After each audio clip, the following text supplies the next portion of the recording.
Hey guys, Kyle, the Death Knight of Anime here, bringing you a brand new anime review, guys. This one is on the Promised Neverland Episode 1. So this is my first impressions, thoughts, and my review of Promised Neverland.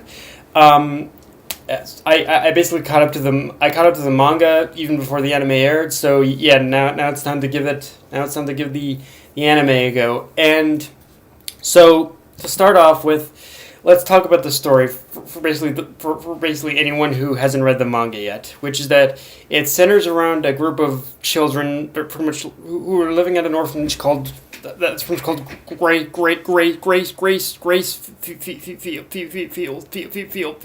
House. Until one day, the main characters and the main children of the orphanage, Emma, Norman, and I don't think I'm giving this third one away because the anime does definitely hint heavily that he knows that he at least kind of has a feeling of what they're keeping from him. Ray. So yeah, I think Ray is more than likely going to find out either way.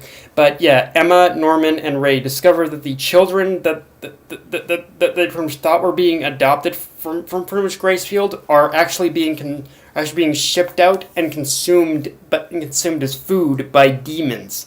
So already from that description, this anime's plot is already kind of something similar to a lot of these other humans versus monster like anime like Attack on Titan and Seraph of the End.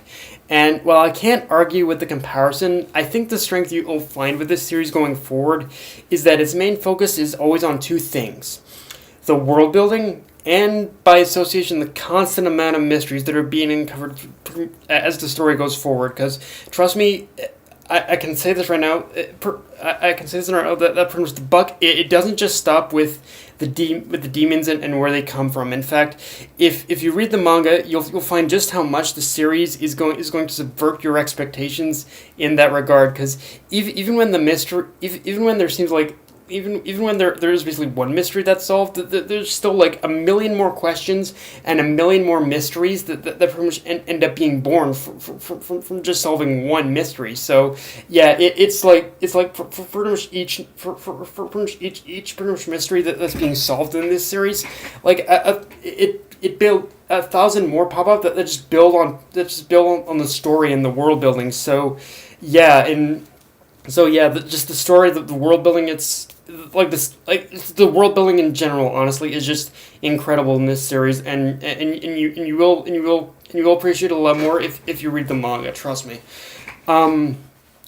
Now, for those who don't know, the anime is being done by pretty much Cloverworks Animation, who hasn't really done too much that's noteworthy, other than the first Fairy Tail anime and maybe I think it was Darling in the Franxx, depending on your preference, But I will admit that basically to pretty much the credit of Cloverworks, pretty much based on this first episode, I think Cloverworks has adapted the material pretty well. I mean, they've reworked and expanded on quite a few things, but yeah, it's mostly spot on, which kind of gives me a bit of a baseline as a manga reader to predict where I feel that this season or this anime or whatever, probably this season, because I imagine it will be popular enough in order to get a second season. I imagine I've kind of got a baseline idea now as a manga reader of where this season is going to end, with only 12 episodes being the case. And with that being the case, I don't mind telling you guys that trust me, that the story isn't going to stay in just Gracefield House. It's going to go beyond that. Like, there's a lot, trust me, with this reveal in this episode, it's definitely going to go beyond Gracefield for sure.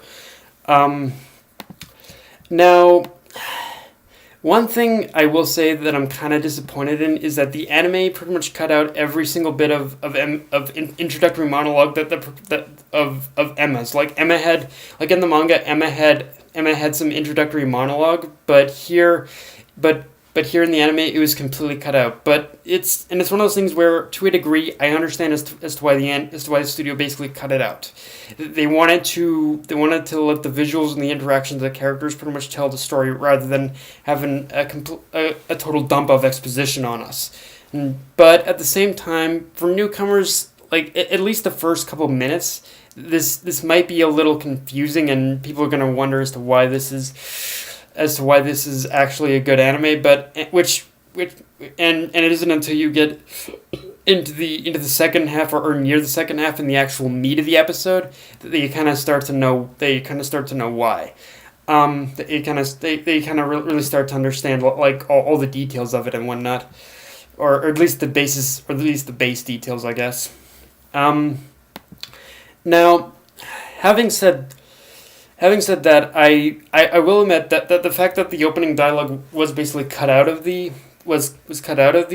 anime, I think does kind of play to the strength of just kind of building the tension a lot more, and does make the complete 180 that the episode takes all the more shocking. Like, when you find it goes from this happy-go-lucky pretty much first half, and then you get into this dark, depressing, like, holy shit kind of reveal. So yeah, in that sense, like building the like not having that opening dialogue, it does help in that respect.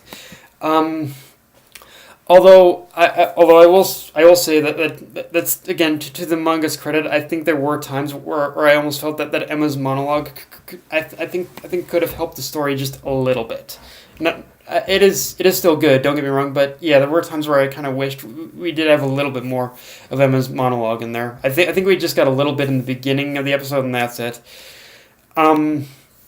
So now, to that end, let's get to the art and animation. And talking about the art and animation in this episode is a little odd for me, because the art and animation was pretty standard in the first half, but it was by the time that we got into the second half of the story and discovering Connie's dead body that it definitely got a lot more detailed, yet it still felt like there was an aspect to the art and animation that felt like the studio was holding back, but even talking, but it's kind of one of those things where even if the art and animation was just, even if the art and I guess what I'm saying is that the art and animation in this episode, it was just okay. The art and animation was basically fine.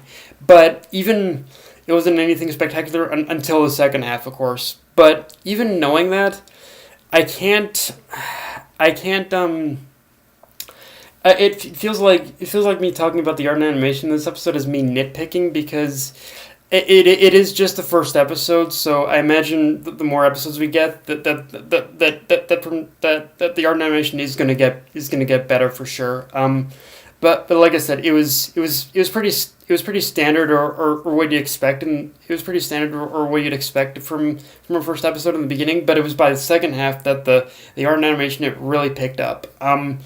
I will say it still wasn't as as detailed. Even the second half, it still wasn't as detailed as the art and as the manga, but it's still managed to capture just the creepiness factor of the reveal of, like, the demons and whatnot. Like, actually I will give the episode credit, like the very first reveal of the demons, that I can say that particular moment was executed perfectly for me. Like, holy crap! But yeah, so yeah, art and animation is a bit of a mixed bag, but it's basically fine for it's kind of the standard for pretty much a first episode, I'd say.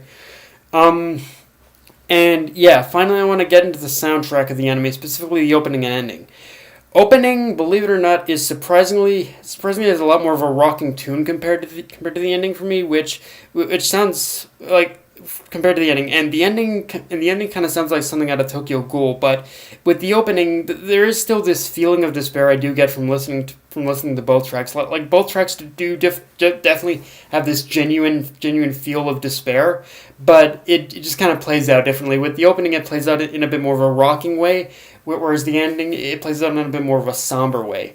Now,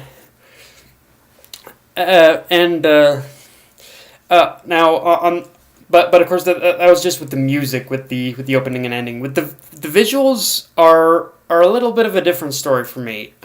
Because while the opening is more dynamic with its visuals compared to the ending, the visuals of the ending, I do kind of, I feel like I get a lot more. Believe it or not, that despite how simplistic and not very dynamic the visuals in the ending are, I do kind of like the ending visuals a little more, because I just feel it kind of matches the tone of the story more, and just how somber that the story in general is. Because trust me, it is what you guys like.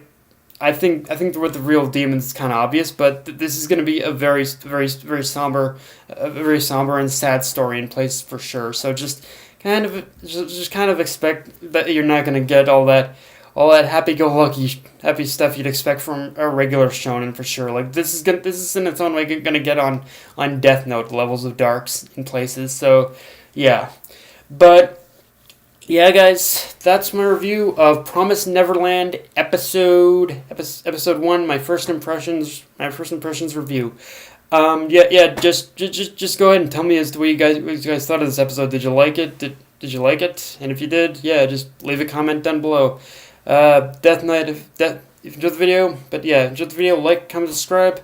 Follow me on Twitter, Facebook, and you'll list to Crunchyroll. Death Knight of Anime, signing off. Later, guys.